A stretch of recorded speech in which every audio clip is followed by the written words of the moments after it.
Yo, what's up guys? Kaz here from Postnatal Recovery, and today we're going to crush the top 5 core exercises that should be a part of your workout. So let's take a look at exercise number 1, the bird dog. First things first, knees directly underneath your hips and hands directly underneath your shoulders. Then we're lifting up one leg and the opposite hand. Okay, keep the body still as you move.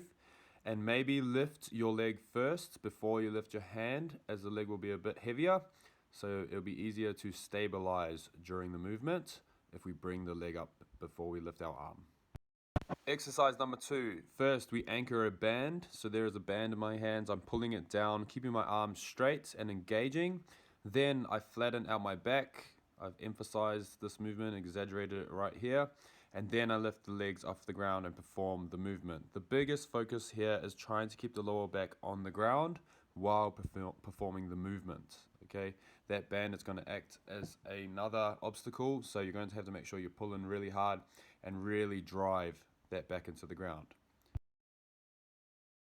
The kettlebell pause crunch, notice how I'm using a nice and small kettlebell to make sure that I can isolate my abs well and make sure that I have full control of what the kettlebell is doing. I'm trying not to lose the balance of the kettlebell over my hip line and keeping it as close to my shoulder line as I can as I crunch upward.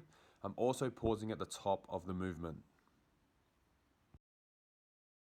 Now, these dead bugs are exactly the same as the dead bugs we did previously, except I don't have any band in my hand and I've got a lot more focus on trying to keep the lower back on the ground. Here is one of 2 anti-rotational exercises. First, we have the movement exercise, which is our Pallof press, trying to keep the hands moving in a straight line away from the midline of the chest.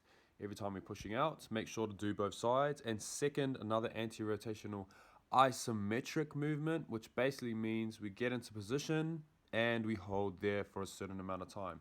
I would start with 10 seconds. 3 sets of 10 should be a good way to start. Make sure to do both sides as well.